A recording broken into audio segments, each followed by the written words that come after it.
God will always use what you've got left.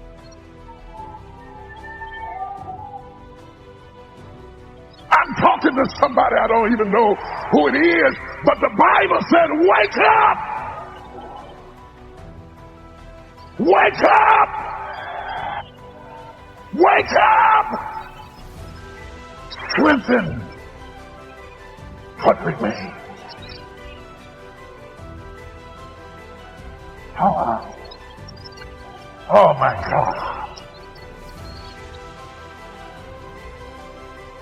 To everybody here, if there is no joy when you wake up in the morning, if you dread the sound of the alarm clock going on, if you feel stagnant, if you have the thought in your head that there has got to be more to life than this, you know what you should do?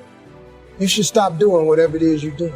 You will become exceptional the moment you make an exceptional decision. If you have a goal in mind and you want to achieve that goal, you have to be willing to do whatever it takes. And if you're not, you're never going to reach that goal. The more you put into anything, the more you're going to get out. The longer you train, the more you eat, the more you sleep, the better results you're going to get. Small daily improvements over time will lead you to stunning results. Tiny wins are the way to greatness.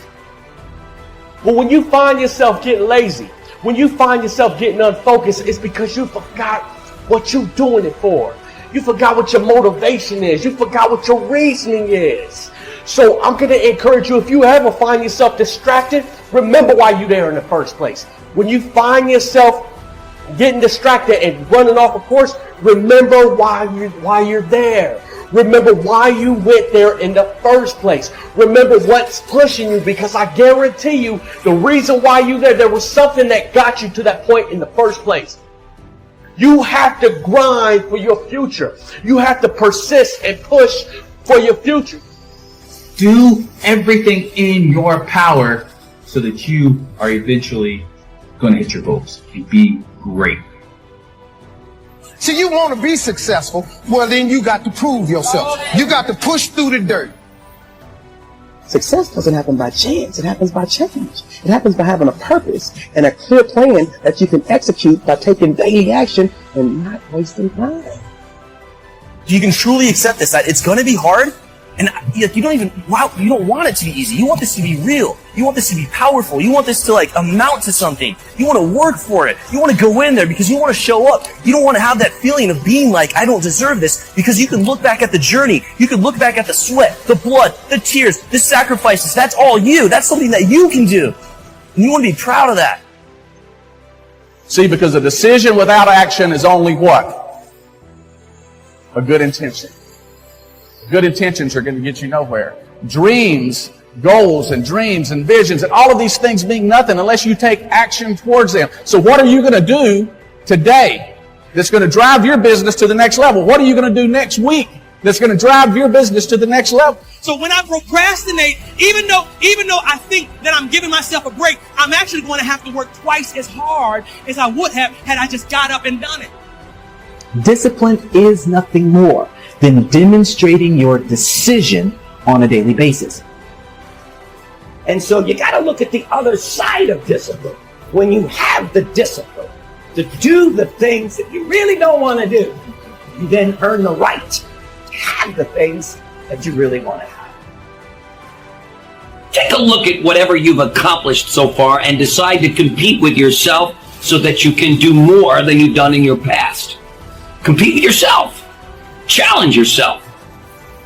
Will it always be joyful in this process? No, sometimes it's going to be downright painful. Growth is sometimes painful. But when the growth occurs, it is always glorious and beautiful. In life, we must all suffer one of two pains. The pain of discipline or the pain of regret. I'm asking you, when your turn comes to make this choice, please choose wisely. You're one decision away from living the best life. You're one decision away from living the life of your dreams, the life that you imagine. And that one decision typically is you saying yes to your destiny, yes to your purpose. challenges in our life are not meant to stop us. They're not meant to hold us back from achieving our dreams. In fact, it's the opposite. They are meant to help us truly discover who we are and what we're made of. Because that, my friends, is what moves us from ordinary to extraordinary. You gotta work. You gotta work. What happens if you wake up 30 days later and you're there? What happens if you wake up 60 days later and the change is coming? You know what's gonna happen? You're gonna wake up 60 days later, 90 days later, and everything's gonna change but you. And you're gonna get the same results you got before it happened because you're the exact same person. So work while you wait. I want you to see difficult differently. Are you hearing me? I need you to see difficult differently. The only credit I will give myself is when other people break and give up and stop, I just don't. You got to have a plan. Everybody's got a dream. Everybody's got a goal. What's the plan? And your plan has got to have something I call the C5 complex. Your plan has got to be clear, concise, compelling, consistent, and committed. You've got to have a plan. And when you're trying to do something that you're truly passionate about, there is no plan B. Plan B sucks. Now, fear is going to be a player in your life, but you get to decide how much. You can spend your whole life imagining ghosts, worrying about the pathway to the future, but all there will ever be is what's happening here, and the decisions we make in this moment, which are based in either love or fear. So many of us choose our path out of fear disguised as practicality. What we really want seems impossibly out of reach and ridiculous to expect, so we never dare to ask the universe for it. I'm saying, I'm the proof that you can ask the universe for it. You can be asking for assignments that are above your level. So there's work that you do at your level, and then there's work that you do above your level. And the only way that you're going to be promoted to do work above your level is A, if you can demonstrate that you're capable of doing the work at your level, and B, if you are proactive in seeking out opportunities that expand your capability and give you a chance to work above the level that you're at. The way through the challenge is to get still and ask yourself, what is the next right move? And then from that space, make the next right move and the next right move. And not to be overwhelmed by it because you know your life is bigger than that one moment. You know you're not defined by what somebody says is a failure for you, because failure is just there to point you in a different direction. Nothing's going to happen unless you take that initial action. Nothing's going to happen, nothing's going to change unless you put down that pen in the meeting and you sit up and you pay attention and you listen for your opportunity to speak. Nothing's going to happen unless you push yourself to go in and make the ask for that assignment that scares you to death. My father could have been a great comedian, but he didn't believe that was possible for him. And so he made a conservative choice. Instead, he got a safe job as an accountant. And when I was 12 years old, he was let go from that safe job. And our family had to do whatever we could to survive. I learned many great lessons from my father, not the least of which was that you can fail at what you don't want. So you might as well take a chance on doing what you love. But if you want to begin to move into your own personal greatness, if you want to begin to really enjoy a happy, successful, healthy life, you've got to be willing to go against the tide. You've got to be willing to harness your will and say, in spite of this, I'm in control here. I'm not going to let this get me down. I'm not going to let this destroy me. I'm coming back. And I'll be stronger and better because of it. You have got to make a declaration that this is what you stand for. You're standing up for your dreams. You're standing up for peace of mind. You're standing up for health. You want it. And you're going to go all out to have it.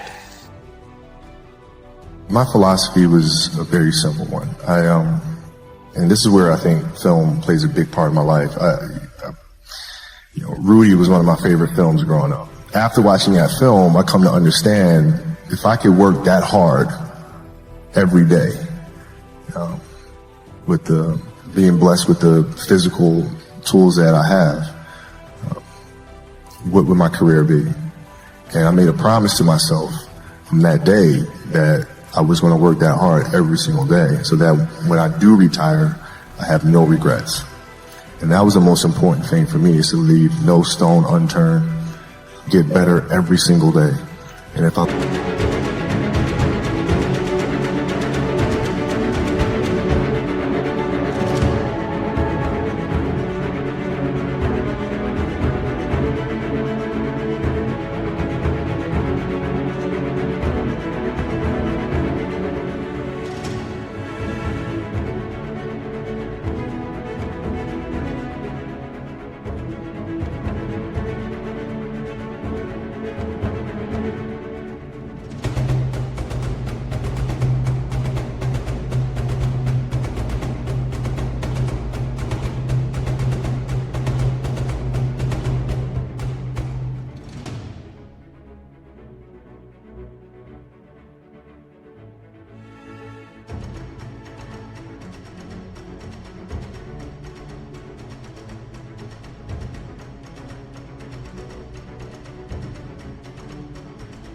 live that way, then over time, I'd have something that was beautiful.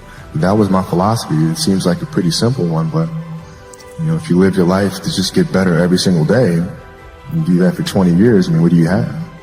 Select a person who is already doing something that you'd like to do. Get to know that person.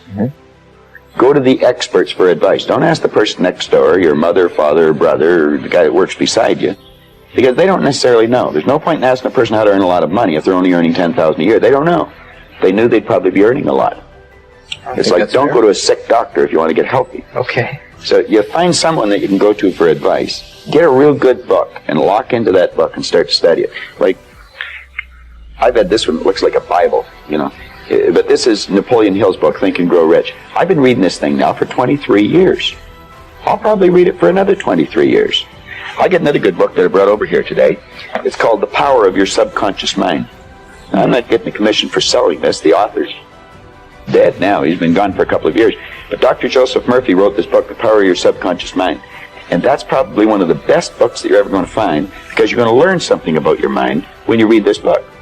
Okay. Now, I read a lot of books. I've got probably 1,000 books sitting in my den at home in my library. But the one that I carry it everywhere I go, and I read it all the time, is Think and Grow Rich. I never stop reading it. Where's the value for you to reread that? Read it again? I mean, you must know it well enough that... I think I could probably recite it verbatim. But the secret is, I once read in a book...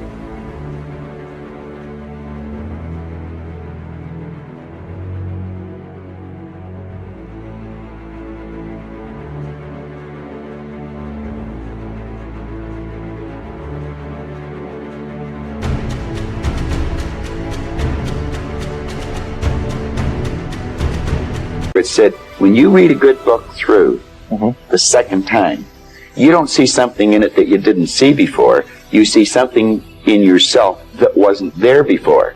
You see, when I read this, I create a greater awareness. The bow too tightly strung is easily broken, says one of the Proverbs. Balance is a gorgeous thing. So be monomaniacal in your execution around your high-value targets, your HVTs, your mission plan, but also build in some rewards. And that's going to send a gorgeous message to your conscious and your subconscious mind that, hey, this daily practice of execution around my deliverables is a beautiful thing. And you create this thing called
momentum. And the monk who sold his Ferrari, I went back and I saw this recently.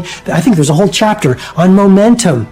And you become like this. I love skiing. You start off small, but as you go down the slope, you pick up momentum. A lot of people say, Robin, where do I start? I want to start a new business. I want to become a better artist. I want to find the love of my life. I want to be a world-class creative. I want to multiply my financial life. Where do I start? You just start.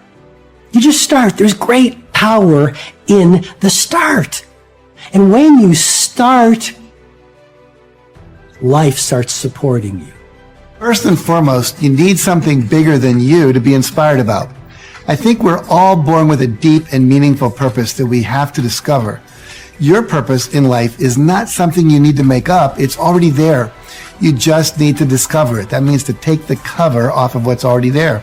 And when you do, when you really discover what you're meant to do, it will be the reason you get up in the morning.